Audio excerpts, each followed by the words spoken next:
I'm Nanci Danison, and tonight's class is on the topic of unconditional love versus human love.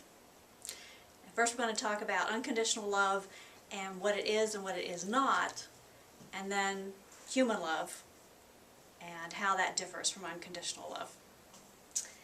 When people have heard that I have returned from death and spent a lot of time in the afterlife, someone usually asks me, well, what does unconditional love feel like?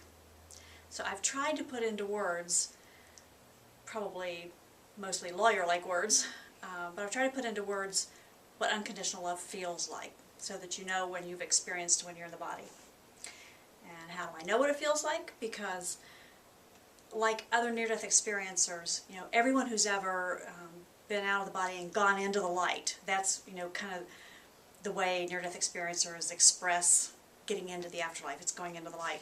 Anybody who's ever gone into the light comes back to talk about this incredible love and bliss, this unconditional love and bliss that they experienced in the light.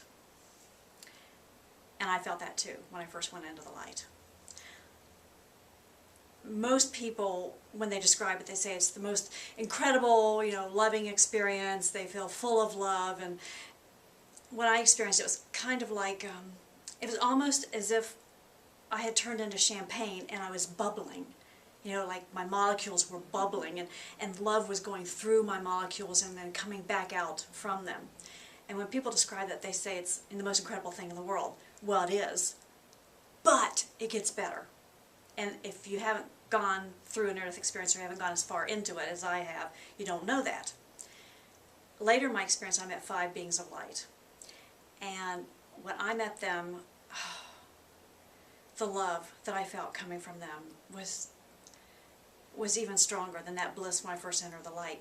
And more than that, it was a sense of homecoming. That these were my people, and that I had been away for a long time, and they were welcoming me home. And as incredible as that was, it got even better when I started merging into the Source. Merging into the Source was the most intense experience I have ever had. And that is one of the attributes of unconditional love. It's intensity. The emotions that we have when we're out of these bodies are far more intense than anything we ever experience in the body. The bodies kind of filter out a lot of the emotion that we're really capable of. So I'm going to give you like a little exercise on maybe how you can get yourself into a position of experiencing unconditional love or feeling it for yourself while in the body. Have you ever been moved to tears by something?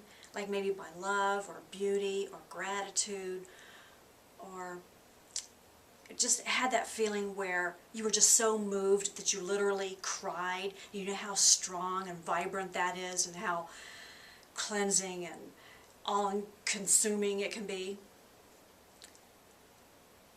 The unconditional love that we feel in the afterlife is like 100 or 1,000 times more intense than that.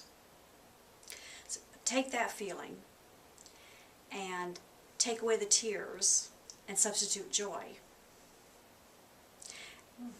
And so make it a joyous love or joyous movement that you're feeling. And then turn it around and send it back to yourself. And that will give you a tiny little taste of what unconditional love really feels like. Do you think unconditional love could make us fearful while in these bodies? Because the reason I say that is because I was laying on the couch one night and I was listening to that Rod Stewart, "Have I Told You Lately I Love You?" And I was picturing the world out in front of me and I was just loving. I had tears and I was really feeling so much love for everybody, and just all of a sudden it was so deep that it scared me that I jumped up and turned the music off. Like I literally got afraid of the love that I was feeling. Yeah, the question was, can a very intense experience of unconditional love make you feel fearful? And I would have to say yes to that, because I when I'm working on my third book. This was maybe a couple months ago. And I was writing about the part where I merged into Source. And all of a sudden I was there. It was like a flashback. Only it was happening again. It wasn't like a flashback to how it happened before.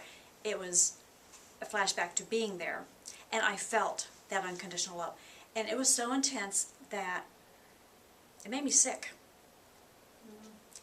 I wouldn't say it made me fearful, but it was like being electrocuted, kind of. So it's, even though it's a wonderful, incredibly wonderful experience out of the body, in the body, that level of intensity can be very frightening if you've never felt it before, and it can be disorienting. And so yes, I would say that could be frightening.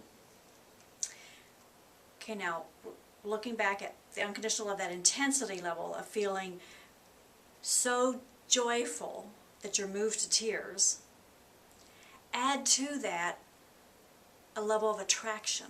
And I don't mean attraction like, good-looking man or woman, kind of sexual attraction.